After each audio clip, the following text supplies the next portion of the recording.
प्रदोष काल भगवान देव अधिदेव महादेव माँ जगतजननी पार्वती जी के साथ में भ्रमण कर। देखिए, अगर प्रदोष का व्रत नहीं कर सकते, प्रदोष के दिन आप व्रत नहीं कर सकते, मान लो आपसे भूखा नहीं रहा जाए, प्रदोष का व्रत नहीं कर सकते, प्रदोष के दिन आप भूखे नहीं रह सकते, मंदिर भी नहीं जा सकते, दिया भी नहीं लगा सकते, तो शिव महापुराण की कथा कहती है कि प्रदोष के दिन, प्रदोष काल में अपने ही दरवाजे के पास देवाधिदेव महादेव का स्मरण कर लक्ष्मी की वृद्धि के, कार्य सिद्धि के, संपदा को प्राप्त करने के लिए आप अपने ही दरवाजे के पास में एक दीप लगा सकते हैं। कौन से दिन? प्रदोष।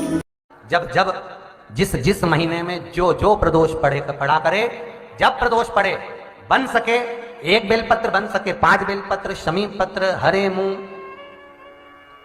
मूंग बेलपत्र, एक कलश के अंदर थोड़ा सा पानी लेकर 1 बेलपत्र, हरा मूंग, शमी पत्र डालकर और उसमें थोड़ा सा गुड़ डालकर भगवान शिव का स्मरण कर कर प्रदोष काल में, मान लो कोई काम आपका बहुत जरूरी है, बहुत दिनों से अब थक गए हैं, नहीं हो रहा, कर्जा बढ़ रहा है, धन नहीं आ रहा, व्यापार नहीं चढ़ रहा, या कोई समस्या बहुत प्रबल है, कोई एग्जाम में बैठ रहे हो, नहीं हो रहा, परीक्षा भी दे दी है, रिजल्ट आने ही वाला है, तो भी प्रदोष काल में, प्रदोष के समय वो जल, मूंग, समीपत्र और बेलपत्र और गुड़ का शंकर के शिवलिंग को समर्पित करना प्रारंभ कर दो। 2 या 3 प्रदोष करोगे, बाबा आपकी मनोकामना शीघ्र पूर्ण कर देगा। करे जब जब प्रदोष काल में 2 जगह दिए लगाना प्रारंभ कर दो। पहला, बेलपत्री के वृक्ष के नीचे पहला दिया प्रदोष काल में, प्रदोष के दिन बेलपत्री के वृक्ष के नीचे, और दूसरा दिया अपने दरवाजे की चौखट के बाहर, मतलब अपन बाहर खड़े होंगे, अंदर की ओर दिया नहीं, बाहर की ओर। एक दिया बेलपत्र के नीचे देवाधिदेव महादेव से प्रार्थना कर कर, हे शिव शंकर, हे गौरी शंकर, हे शिव, आज प्रदोष का दिन, प्रदोष काल में आप भ्रमण के लिए निकलोगे नंदीश्वर के साथ में, ऐसी कृपा करना, आपके लिए मैंने द्वार सजाया है, भोलेनाथ आपकी दृष्टि मेरी चौखट पर भी कर देना। तंग आ गए हो, परेशान हो गए हो, कष्टमय जीवन जी रहे हो, बहुत दुखी हो गए हो, उनके लिए ये स्कंद पुराण का चरित्र फिर मिले ना मिले, आप प्रेम से सुनिए। आओ, पहला सोमवार की हो, प्रदोष काल में शाम का समय, सूर्य डूब रहा हो, बस डूबा ही हो, और उस समय पर सूर्य के डूबन के तुरंत बाद बाबा को धतूरे के साथ में बेलपत्री ना चढ़ाते हुए, बेलपत्री के वृक्ष के 7 कांटे बाबा के शिवलिंग पर समर्पित करे जाते हैं। महाराज, अपनी जिंदगी में अड़चनों को हटाने के लिए, फिर आप जिस व्यापार में उतरे, जिस व्यवसाय में उतरे, जिस नौकरी में उतरे, आप दिल से करें, आपको तरक्की मिलेगी, आप हार नहीं सकते, नीचे नहीं आ सकते। सोमवार की प्रदोष पड़ती है तो शंकर भगवान कैलाश पर निवास करते हैं। मंगलवार की प्रदोष पड़ती है तो शिव काशी में निवास करते हैं। बुधवार की प्रदोष पड़ती है तो शिव रजत भवन में निवास करते हैं। गुरुवार की प्रदोष पड़ती है तो शिव गंगा के स्थल पर निवास करते हैं। शुक्रवार की अगर प्रदोष पड़ती है तो शिव नीलकंठ पर विराजमान होते हैं। शनिवार की अगर प्रदोष पड़ती है तो शिव शमी के वृक्ष के नीचे रहते हैं। और रविवार की जब प्रदोष पड़ती है तो शिव बेलपत्र के पेड़ के नीचे निवास करते हैं। महाराज, ये एकादशी शंकर से कह रही है कि आपका स्थान ये नहीं कि आप कैलाश पर मिले, उस वार को, उस तिथि के दिन, उस अनुकूल।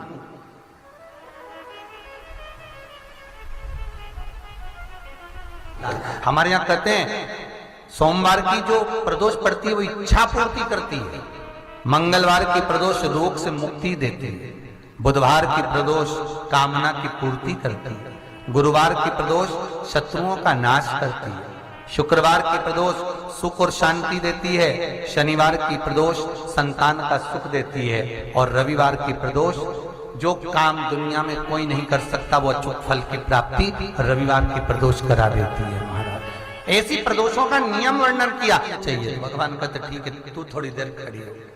एकादशी सम्मुख खड़ी हुई, पार्वती जी ने जिस अंगुष्ठ का जल पीने के लिए लिया था हाथ में, बस पीने ही वाली थी।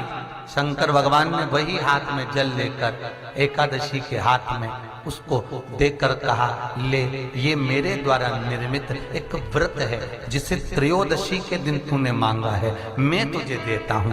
आज इस व्रत का फल मैं तुझे प्रदान करता हूं। अब तू जिस जीवात्मा को लेकर जाएगी उसका पाप प्रबल नहीं होगा। किसी स्त्री, पुरुष, बालक, बुजुर्ग जो भी होगा जिसने प्रदोष का व्रत करा होगा, वो जीवात्मा को तू किसी फल की कामना से नहीं, स्वतः ही लेकर चली जाएगी। उसमें कोई कामना नहीं है। बन सके जीवन में 11 प्रदोष या 26 प्रदोष करने के बाद आप उसका उद्यापन कर विराम भी दे सकते। पर जीवन में एक बार प्रदोष का व्रत मौका मिले, जिस कामना से, जिस दिन का भाव आपके मन में आए कि मुझे रोग से मुक्ति पाना है तो ये प्रदोष मुझे करना है, मैं और रोग मुक्ति के लिए हम मंगल, जो भी आपके मन में आ रहा है, संतान प्राप्ति के लिए शनिचरी प्रदोष, आप उसका स्मरण करें। फिर लिखा शिव महापुराण में, बड़ा सुंदर लिखा वेदव्यास जी ने, मान लो आप प्रदोष का व्रत नहीं कर सकते,